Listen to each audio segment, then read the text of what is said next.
안녕하십니까. 신의균의 군사TV 한국군 무기대백과 시간입니다. 우리 군이 사용하는 육해공군 모든 무기체계 중에서 중요한 무기들 하나씩 알기 쉽게 설명해 드리죠.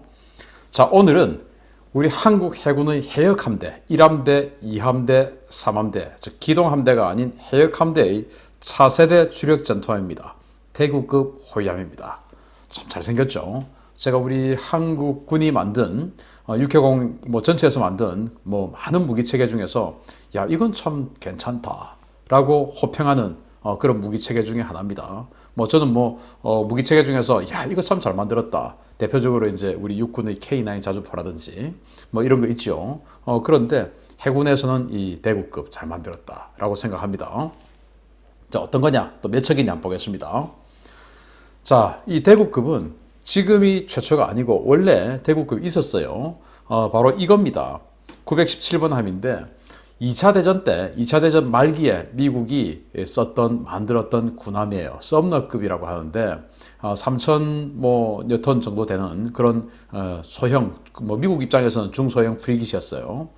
그걸 전후에 어마어마하게 찍었으니까 이거 이제 어떡하냐 하다가 미국이 함대 현대화 계획이라고 해서 이 썸너를 또 개량한 기어링급 이런 것들이 원래는 헬기 데크가 없었죠. 그런데 이제 2차 대전이 끝나고 60년대 이후에 들어와서는 이 헬기 시대가 됐거든요. 그래서 헬기를 탑재할 수 있는 이 헬기 데크 이런 거 만들고 이렇게 해서 함대 현대화 계획을 해서 그냥 2차 대전 때 못 쓰는 그 군함들을 다 폐기하지 않고 그렇게 개조 개량을 해서 자기네들도 좀 쓰고 그리고 대부분 이제 동맹국들에게 나누어 줍니다.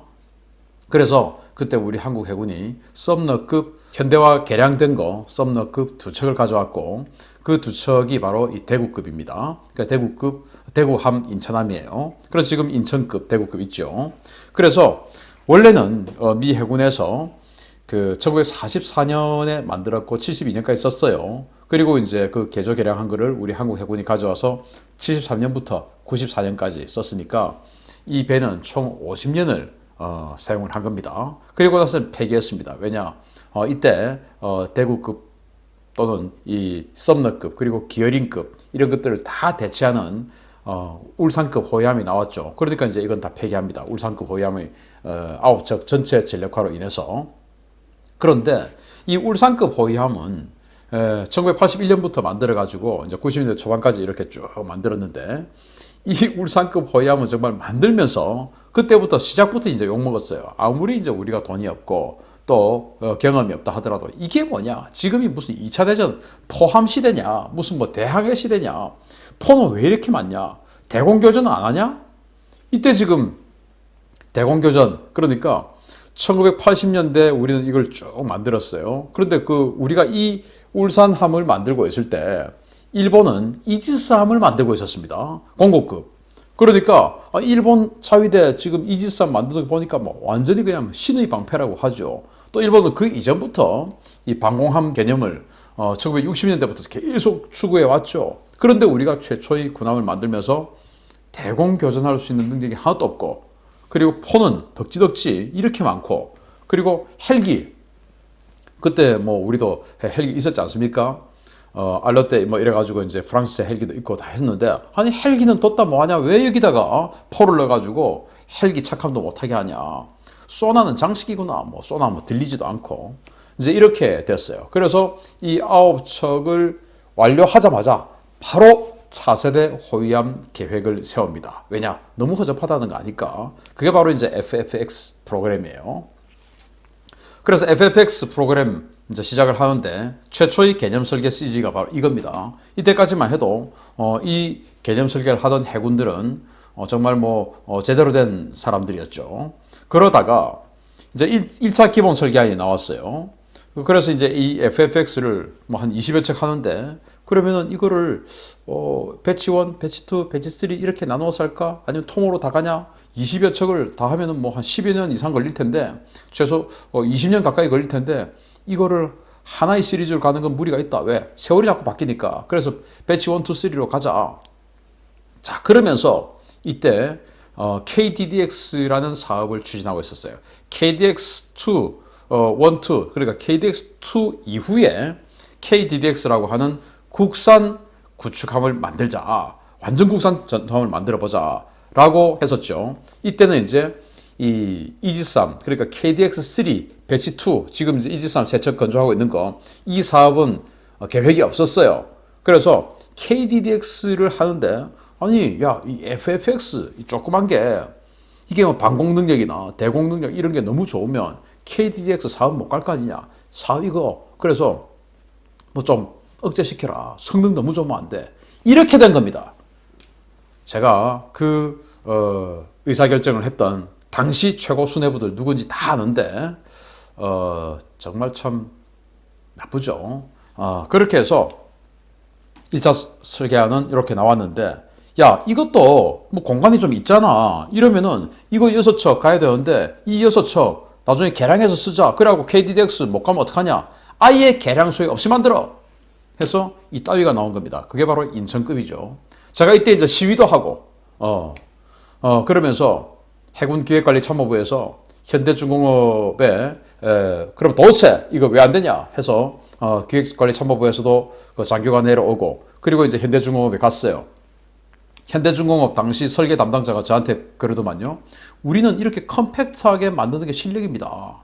제가 왜 여유 공간을 안 만드냐. 나중에 개량을 해야 되는데, 우리는 이렇게 컴팩트하게 딱, 모든 것을 그냥 딱, 빈틈도 없이 만드는 거. 이게 우리 실력입니다.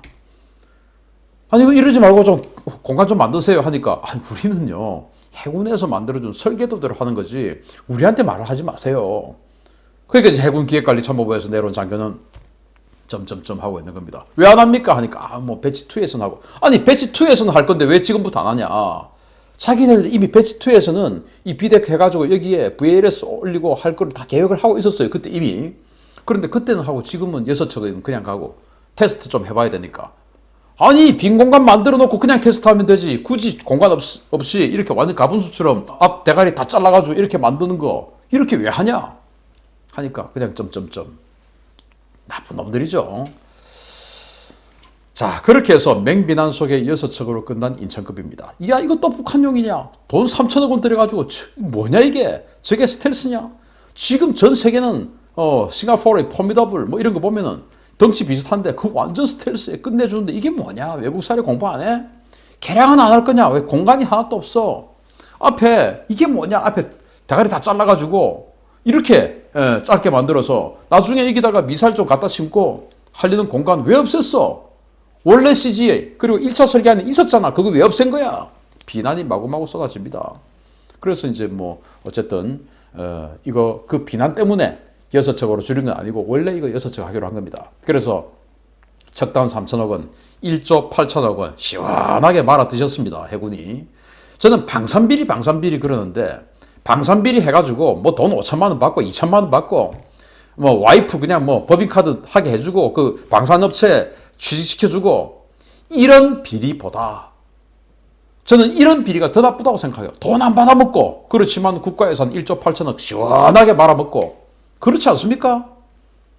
나쁜 작자들이죠. 이거 다 밝혀내야 됩니다. 이제 다 국민들이 감시해야 되는데 우리 국민들이 모르니까. 그렇지만 이제 이 SNS가 발달하고 정보가 더 발달하고 하니까 이제 국민들도 알게 되죠. 이제 함부로 군이 그런 장난 못 치는 시대에 옵니다. 지금 경항공모함 똑같습니다. 지금 이렇게 해서 장난쳐 먹는 겁니다. 경항공모함. 완전히 국가 예산 8조 원 시원하게 한번 말아먹겠다 이겁니다. 지금 뭐 물 들어올 때 노젓자 말아먹자 이겁니다. 자, 그래서 5년의 수고 끝에 나온 FFX 배치 2입니다. 잘 만들었죠. 이제 생긴 것도 잘 생겼고 그리고 성능도 좋아요. 야, 이거는 이제 대북 전용 아닙니다. 스텔스 맞죠? 맞아요. 외국 사례 공부했습니다. 그러니까 이렇게 만들었죠. 개량도 할 거예요. 그러니까 여기 이렇게 공간 많이 만들어 놨잖아요. 개량도 할 겁니다. 해서 이게 2013년에 기본 설계안이 나왔고 기본 설계안과 거의 흡사하게 건조를 했습니다. 그래서 이제 이 성능을 재원을 이렇게 보면 일단 이 함포는 원래는 뭐 이 덩치를 봐서 이 인천급을 할 때 76mm 함포를 해야 되는데 그래도 우리는 이제 북한에 대해서 사격을 하고 또 상륙 작전할 때 포사격 지원을 해야 되니까 76mm 함포보다는 더 위력이 좋은 127mm 함포를 하자 해서 이제 이 MK45를 국산화한 KMK45를 장착을 했죠. 그리고 KVLS, 이게 이제 KDX2 시대에 나왔고, 그걸 KDX3 이지스함에도 집어넣었는데, 이 KVLS 16셀을 집어넣었습니다. 이렇게 해서 이 KVLS에 다양한 우리 국산 미사일들을 넣을 수 있게 했고, 그리고 SPS 550K 대공 레이더를 이제 집어넣었는데, 이게 이제 KDX2 충무공 이순신급 구축함, 그리고 독도함, 이런 데 있는 MW08, 또 광개토 대왕함, 거기도 MW08이죠. 그거하고는 차원이 다른 진짜 대공 레이더를 이제 한국에서 만들었어요. 탐지 거리는 250km, 아주 정밀하고. 그리고 이제 대구급의 핵심은 추진기관입니다. 그래서 추진기관이 바로 코들로그 해가지고 CODLOG라는 건데, 이게 뭐냐? 디젤 그리고 전기의 하이브리드입니다. 그리고 O는 뭐냐? 또는이에요. 또는 가스터빈. 그래서 평소에 순항하고 대잠작전하고 할 때는 전기로 움직입니다. 전기 추진이죠. 그리고 여기 디젤 엔진이 있는데, 이 디젤 엔진은 추진기관이 아니고 이 전기 배터리의 충전을 해주는 발전기 용도로만 씁니다. 그리고 이제 급하다 그러면 오니까 이 전기 추진 끊어버리고, 그 다음에는 가스터빈으로 해서 고속 항해를 하는 이제 이런 시스템이에요. 한국 해군 최초로 이렇게 하이브리드 가스터빈과 전기 그리고 디젤 발전기의 하이브리드 추진 방식을 만들어서 지금 뭐 정말 획기적인 그런 상황이 되었죠. 최대 속도는 30노트, 승조원은 120명, 와일드캣 대잠 헬기 하나 들어갑니다. 그리고 무장으로 역시 또 청상호 경어뢰 6발 들어가고요. 그리고 이제 후방에 20mm 펠랭스 CIWS 기관포 들어가서 마지막에 적의 대한미사일을 요격하는 그 역할을 하죠. 그리고 공격용 무기로는 해성 함대 함 미사일 8발 들어가고요. 그리고 이제 함대지 타격 무기는 이 VLS에 들어갑니다. 자, 이런 식으로 만들었어요. 자, 그랬더니 출시 전부터 야, 이거 좋네요, 우리한테 파세요, 이런 주문이 나오는 겁니다. 그러니까 무기 만들려면 디자인 좋아야 되고 잘 만들어야 됩니다. 그래서 2013년도에 이때 이제 설계하고 하던 시기인데, 그때 태국이 우리 설계도 보고 그거 우리한테 파세요 해가지고 4,700만 달러에 한 척을 팔았어요. 푸미폰 아둔야데, 지금 현재 태국 해군의 전체 기함 역할을 하고 있는 바로 그 군함입니다. 태국 해군은 사실은 뭐 태국 해군이 큰 뭐 어떤 그 위기 상황 이런 거 없지 않습니까? 거기 이제 차크리 나루에벳 항공모함이 있는데, 그 항공모함 제대로 운행 안 하죠. 그래서 그 차크리 나루에벳 항공모함, 그리고 이 푸미폰 아둔야데 이 군함 이렇게 탁 해서 막 보여주는 이 행사용 함정으로 태국 왕실에서 어마어마하게 쓰고 있다고 합니다. 또 만족도 엄청 좋고, 그리고 이제 필리핀이 이 군함을 사야 되는데, 우리도 군함 살게요, 한국 해군 이야기 들어보니까 좋다고 하던데 혹시 뭐 없어요 하니까, 이제 인천급, 우리 지금 인천급 있잖아요, 이거 한번 보세요. 이 양반들이 지금 장난치나, 너 같으면 이거 사겠냐, 이게 뭐야 이게 지금 21세기에 이렇게 돼야 우리 갈란다, 스톱 잠깐만, 이거 지금 우리 만들고 있는데 이거 한번 보세요. 오, 이게 너무 좋네요. 그게 바로 또 이제 필리핀이 샀던 호세 리잘 두 척을 샀죠. 이겁니다. 근데 두 척에 3억 3,700만 달러. 아니, 태국은 한 척에 4억 7천만 달러, 필리핀은 두 척에 3억 3,700만 달러. 그러면 태국은 완전 바가지, 필리핀은 완전 획기적인 대박연셀 아닙니다.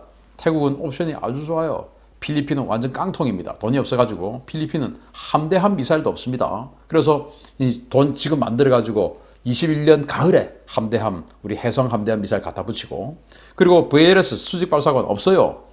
나중에 뭐 돈 되면 갖다 붙이는 업그레이드 하겠다 이렇게 하는데, 함대공 미사일이 있어야 되니까 우리 해공 갖다 붙여야 되는데 그게 안 되고, 미스트랄, 마치 우리 PCC 동해급, 포항급 이런 데서 미스트랄 발사기 갖다 놓고 이제 프랑스제 그렇게 하던 것처럼 미스트랄 이렇게 씁니다. 그렇지만 이제 이 태국 해군은 완전히 그냥 옵션 좋죠. 이 무기는 옵션을 어떻게 장착하냐에 따라서 가격이 천차만별입니다. 그래서 잘 만드니까 이렇게 이제 러브콜이 쏟아지고 있고, 앞으로 좀 더 팔 수 있을 거라고 봅니다. 자, 그래서 다양한 무장 운영이 가능한 KVLS 수직발사관이죠. 한국형 수직발사관. 16개를 여기다가 집어넣었는데 이 16개다가 해군 함대 공 미사일 이게 이제 사거리가 한 20km 정도 되는 단거리 미사일이에요. 이거 덩치가 작아서 쿼드팩.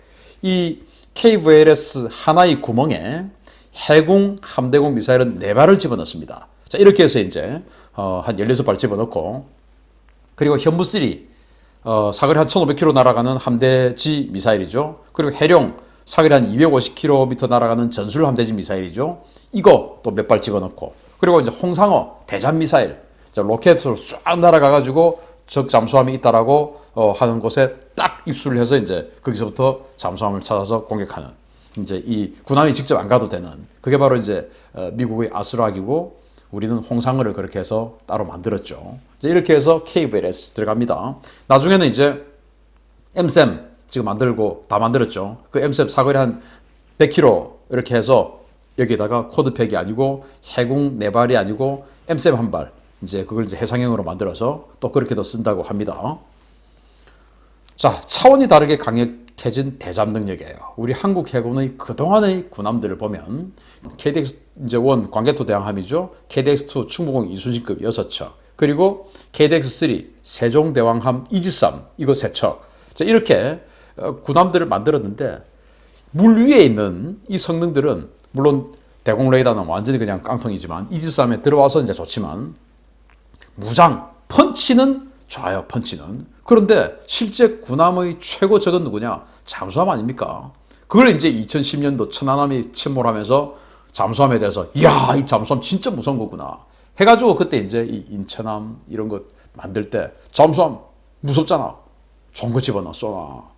대잠 능력 좋아야 돼. 그전에는 뭐 세종대왕함보다 이게 대잠 능력 소나가 더 좋다라고 하니까 말 다 했죠. 1조 원짜리 군함도 어차피 물 밑에 이거 뭐 북한 그거 북한의 정말 허접한 잠수함에 우리 군함이 두동강 나는 거 봤지 않습니까? 그래서 안 되겠다. 대잠 능력 줘야 되겠다 해가지고 SQS-240K라고 하는 소나를 한국에서 만들었는데 이게 이제 완전 독자 개발이냐 아니면은 또 다른 좀 기술 도입했냐라는 썰이 있는데 영국의 UMS라고 하는 이 소나를 기술 도입했다는 썰이 사실은 정설이에요. 그래서 이 UMS 소나가 평소 팔릴 때 한 5,000에서 6,000톤급 정도 되는 중형 구축함용 소나로 지금 판매가 되고 있는 저주파 소나예요. 저주파는 아주 멀리 갑니다.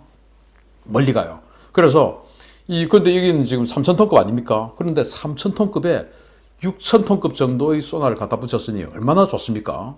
그런데 진짜로 우리 5,000톤급인 이 충무공 이순신함은 소나에 2,000톤급 정도 들어가는 그 허접한 소나를 세종대왕함도 마찬가지로 10,000톤인데 2,000톤급 이런 걸 갖다 붙였는데 여기는 반대로 5, 6,000톤에 들어가는 소나를 이 3,000톤에 갖다 붙였어요. 그래서 대잠 능력이 엄청 좋습니다. 그리고 뒤에 SQQ-250K 저주파 선배열 예인 소나 해서 쫙 줄을 매달고 여기도 소나를 쫙 달아가지고 앞에서 뒤에서 쫙 탐지를 하고 다니는데 그거 탐지를 할 때는 이 디젤 발전기 딱 끄고 전기 추진 딱 해서 가니까 얼마나 조용합니까? 그래서 내 배가 조용하니까 적의 소리도 더 잘 들을 수 있죠. 소나들이 이 잡음이 적으니까. 그래서 대잠 능력이 아주 좋은. 그러다가 이제 잠수함 찾았어. 근데 우리 이 홍상어 사거리 밖이야. 빨리 쫓아가야지. 그러면 이제 가스터빈 딱 켜고 쫙 달려가서 홍상어 딱 쏴가지고 이제 잡아버리는 이제 이런 거예요. 그래서 대잠 능력 좋습니다. 그래서 이걸 이제 우리 8척 만들어요. 현재 대구함 작전 배치되어 있고 경남함 취업 중에 있고요. 그리고 서울함과 동해함 진수했습니다. 그리고 곧 올해 동해함까지도 지금 이제 해군이 인도 받을 계획이 있고 그리고 이제 5번, 6번, 7번, 8번함 건조 중에 있고 7, 8번함은 발주를 해놨습니다. 그래서 이 다음에 배치 3 나올 텐데 그 배치 3는 이 마스트를 스텔스형으로 완전 일체형 마스트 근데 완전 100% 일체형 마스트는 아니고 세미 일체형 마스트 뭐 이렇게 해가지고 여기보다 한 단계 더 발전한 그런 배치 3도 또 나옵니다. 아무튼 이 잘 만든 대구함 지금 이제 이 사실은 제가 이 다른 쪽으로 듣는 소스로는 굉장히 문제가 많다고 합니다. 특히 이제 추진 기간에 이 부분에 그리고 지금 도산 안창호함 우리 3,000톤급 잠수함 있지 않습니까? 그것도 굉장히 문제가 많습니다. 많다고 합니다. 그런데 이건 당연한 겁니다. 왜 당연하냐? 아니 지금 한 척 만들었는데 두 척 만들어가지고 쓰고 있는데 하이브리드 당연히 추진기관에서 문제가 나오죠. 우리 한국 해군이 최초로 해보는 건데 얼마나 문제가 많겠습니까? 그걸 문제를 다 잡고 하려면 10년, 20년 걸려도 안 되죠. 여러분들 자동차 한번 생각해 보십시오. 하이브리드 승용차 나온 지 지금 이제 아주 오래됐는데 이제는 하이브리드 걱정 없이 쓰지 않습니까? 저도 하이브리드 승용차 타는데 초창기에 하이브리드 사려면 야 이거 뭐 배터리 뭐 될까 뭐 찝찝한데 안 샀지 않습니까? 그래서 초창기에는 하이브리드 승용차 할인도 많이 했어요. 안 팔리니까. 그 자동차를 본다면 지금 이거는 시험평가 테스트하는 또 발전해온 단계 없이 바로 이 대구함 자체가 시험평가 베타 테스트 하는 이 배인데 여기에서 문제가 없으면 어떡합니까? 문제가 당연히 있어야죠. 여기에서 문제를 많이 잡아내고 3번함, 4번함, 5번함 갈 때는 그 문제를 최소화시키는 이런 게 바로 군함의 건조 단계예요. 그런데 이제 혹시 잘 모르는 무지한, 무식한이 아니고 무지한 이 분야에 대해서 무지한 일부 국회의원, 일부 기자 이런 사람들이 뭐 대구함의 추진기관 쪽에 뭐 여러 가지 문제가 많다, 뭐 레이더 문제 많다. 아니 새로 만들었으니까 당연히 문제가 나오겠죠. 해가지고 마치 방산비례 온상인 것처럼 쓰는 기자들 아주 무지한 기자고 그리고 그걸 마치 진짜 한 건 잡았다 해가지고 막 국정감사에서 해군 참모총장 이리 와 해가지고 이거 니들 비리 있어 없어 하는 국회의원이 있다면 그 사람도 아주 무지한 국회의원 이렇게 생각하시면 되겠습니다. 군함은 원래 우리 독자 개발하는 군함은 문제가 나옵니다. 나와야 되는 겁니다. 자 그래서 이 5번함 있는데 지금 건조 중에 있죠. 이 5번함부터는 이 레이더에 또 훨씬 더 발전해요. 이 550K 레이더를 지금은 갈륨 비소 소재를 쓰는데 이때는 이제 5번함부터는 질화 갈륨을 씁니다. 훨씬 더 정밀하고 훨씬 더 멀리 보는 레이더가 또 될 겁니다. 이제 모든 면에서 발전하는 우리 대구함 기대합니다. 마치겠습니다. 감사합니다.